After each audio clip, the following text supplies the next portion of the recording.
Did you know that Digimon Limber isn't the only recently released Digimon comic? Many of you may be aware of Digimon Dreamers, but how many of you remember that in Digimon Con 2023, Bandai announced a comic contest? Sadly, it was also announced at the time that it was only available to those in Japan, but many of you might have been like me and didn't put much stock into it at the time. Now we have had 2 different waves of winners announced, as well as some additional comics coming out that are being created by those who have worked on older projects as well, even all back to Digimon Adventure V Tamer, one of the very first ones that came out. All coming out smack dab in the middle of Digimon Liberator, coming out as their main comic novel at the time of recording here. So let me give you a brief look at the comics that have already come out as a preamble to what is coming out on August 10th with the newest batch. Do be warned that the first batch came out in Japanese only and had to be translated by fans, so we may very well, unless you understand Japanese, may not be able to read them right away.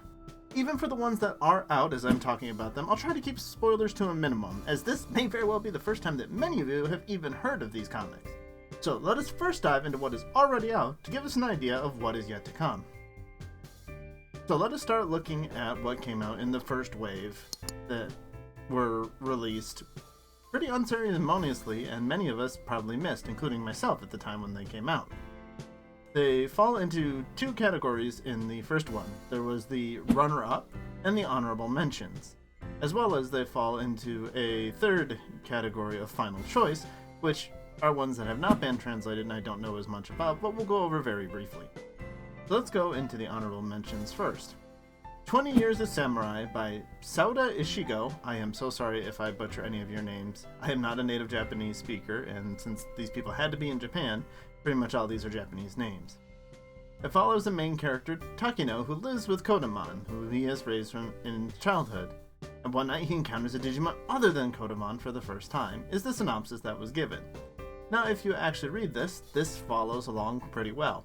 It's mostly about his relationship with Kodamon, and that is one of the beautiful things that almost all of these comics do, is they have a very lovely bond between the human and their partner. That is something that they did very well. So I am definitely believing that that is part of the judging criteria that they really wanted to see people focus on in the manga. It's a fine comic. I certainly enjoyed it. It has a little bit of action and to go along with it, just enough to whet the palate.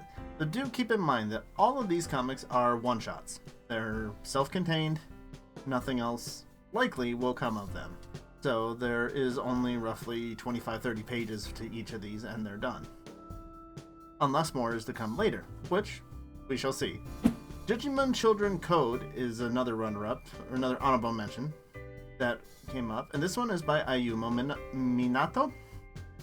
And these gives very big vibes, if you read it, of the very original Digimon Adventure. Especially the original promo trailer, if you've ever seen the first part of the Digimon movie that came out here in 2000. That is a large part of feeling of what goes on here, as kids are discovering that there's these programs they can use to hack on very old phones. And they're using them and training them and learning how to use them, culminating in a one night where a lot more happens that they bargain for, and they learn that there's a much greater threat to them. Again, this is one that feels like one of the most self-contained stories that is also a very good launching point if they want to make it go on into something more. If there's any of these that I would want to see more of spring into a more full-blown story, this would probably be the one. Digimon Variants, I will say right now, is probably my favorite of the 4 that came out, is another one of the honorable mentions that came out, and this one is by Aoki Ayumu. And is about the former champion of Daigo who has stopped training Digimon for some unknown reason that people don't understand. He's the champion, why would he stop? But one day, he finds an injured toy Agumon and decides to help. And the story that comes of it, of his very believable reasons for what he does, the hope that he brings, it's a very close to home story where pretty much you can understand almost everybody's intentions, except maybe the villain, but sometimes the point of, you have to have a good villain in there as well. And just, it's rather heartfelt, it's rather believable, and I just incredibly enjoyed it. We'll probably go deeper into it in another video when I fully want to talk about everything that actually happened there, because beautiful, love it, give me more like that. And in the first set, there was a manga award runner-up, so again, not a grand prize winner. And this is Digimon Bloom by Ukatsuwa Waga. So, using a Digimon summoning app, people can bring their partner to life, including Lila and her partner Lalamon. But one day, they received the news that the end of the service is coming, and it was made public. And this is devastating, obviously. She's going to lose her partner, and they're desperate to try and figure out what's going on, what can they do to continue it, how can they stop it, and a lot happens really quick in this one. It's probably the one that suffers the most from the very short time period that it was given, so therefore a lot happens that can't be adequately explained. It's very interesting, has a lot of cool things happening, but you don't really have the time to understand. And as a really quick talk about, there were also the final choices that I have not been able to find any translations of, and even a couple of them I didn't even find them released, even in their Japanese form, was Cold Open, A Digimon Another Story by Makoto Doi. These are even below the other ones, final choices apparently, where a Pokemon is trying to destroy the world where Digimon and humans are at war. What is the answer that cow, a girl who loves singing, finds with her friends? So this could be many things. I mean, you're jumping immediately into a Pokemon for a short story, so that's already quite a bit much, I would think, of diving into for something that's only going to be a one-shot. But what's the secret? Well, usually it's something to do with the power of friendship and things like that Digimon loves so much. And it might be corny, but it still works. And then we also have Digimon Daybreaker by Kariko Kichi. In search of the spirit of witches, Tetsuya travels around spirit spots with Dorumon. Tetsuya finds a clue, but... Okay, that is just so open-ended that, there's absolutely anything that you could put in here. I mean, okay, you're finding spirit points with Dorumon? It seems more of a, honestly, Yaukomon, Talmon kind of thing. I don't know, Dorumon usually has many ties to spirits. Still very interesting. I don't know what that could be. There's a limitless number of possibilities. This is the beauty of Digimon. There are so many stories they could tell. I don't care that they say they were running out of ideas for Digimon. There's so many more they can do even without resorting to everybody else. And the next one is Candy Shop Kogaya by Fukokwesi Kanchi, which is Minami and Tatsuki protecting the weakened Black Gatomon. The two head to Kaguya, Suzuki's grandmother's candy store. So it's, again, feels like this one's a lot about the bond between a human and a Digimon, acclimating them, something probably goes wrong, they go fight it. I mean, it's a beautiful story. It works well, especially for quick one-shot type things, so it could very well work. And finally, Alien Reincarnation, Zyuger? Another Trip? Is just the most hilarious one. When I woke up, I had become Leomon. The joy is fleeting, and the protagonist realized that Leomon is destined to die. So literally, even they at Bandai have admitted that it's a running gag that Leomon has to die. So they are embracing that and having him try to avoid dying. Again, seems like a lot of fun. I don't know necessarily how serious it would be, but it seems like it could be a lot of fun. Now it looks like, let us look into the ones that are coming out on August 10th, the ones that will be here in just a short while that we can look forward to coming out next. These are ones that also do not have a grand prize winner yet. So either they didn't find one that stuck out enough, they didn't want to give the grand prize is still something that will be announced later. We don't know yet.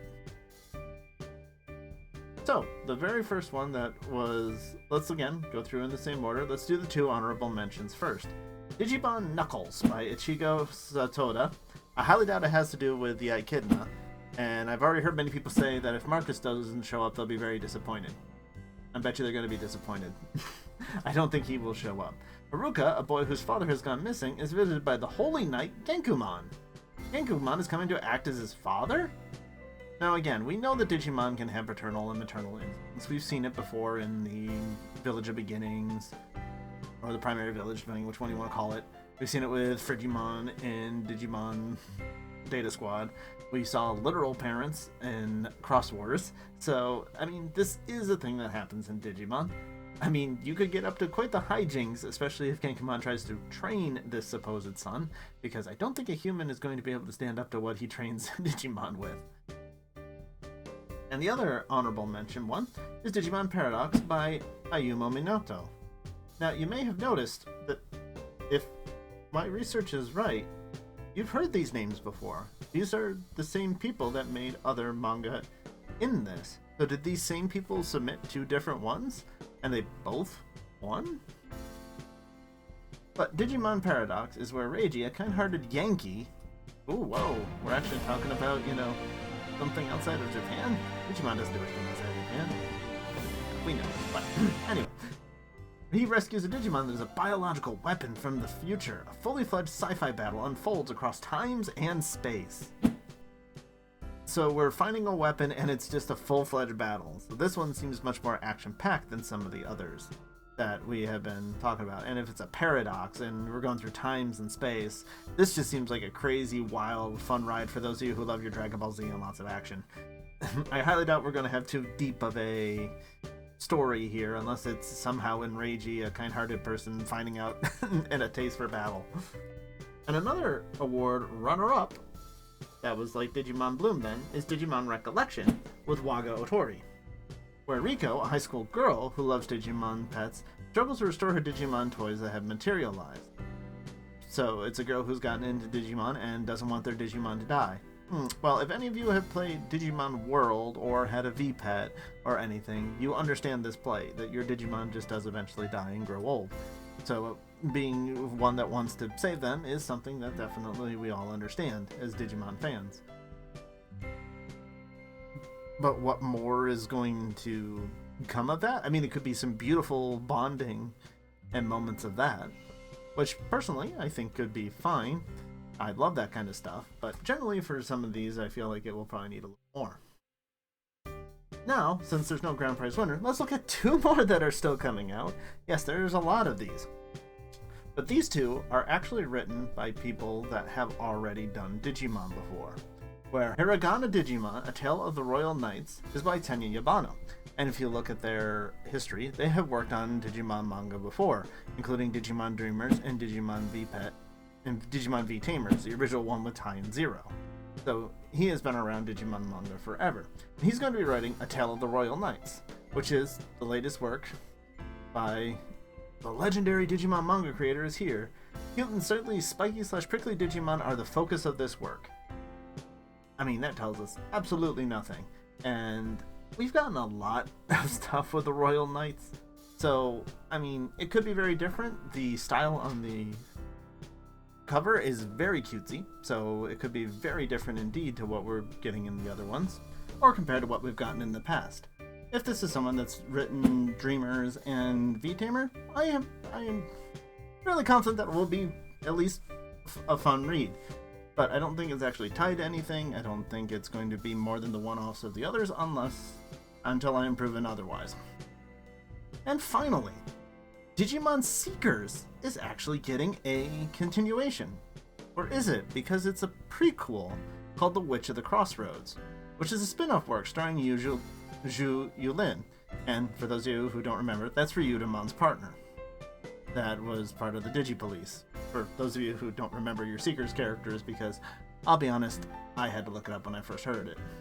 And it will be what she did in the past to earn the nickname of the Witch of the Crossroads.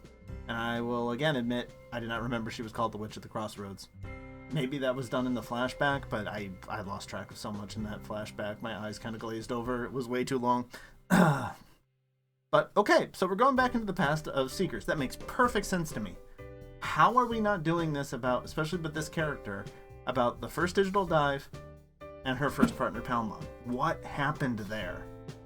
If you're going to go back into the past, it is... I guess they want it to be the noodle incident. It's better if whatever we come up in our heads, they think it's going to be better than what they're going to give us. Well, we shall see. I mean, we have another video coming out on Odaiba Day, which will be also coming out, though we don't know very much about that. And so, yeah, we have Digimon Liberator still moving on. I hope you are enjoying it. Digimon Liberator has done very little for me. And so, I haven't done as many videos on it. But if you people want to hear what I have to say about it and why I'm not being so thrilled about it, let me know down in the comments below. We'll dive deeper into it together and figure out what it is about Liberator and its huge card game focus in not explaining itself well enough. But I hope that gives you an idea of what is to come. I hope that you enjoyed it. I hope you remember to like, comment, and subscribe if you want to see more Digimon content from me. And as always, everyone, remember to be awesome. Until the next one, take care. Bye-bye.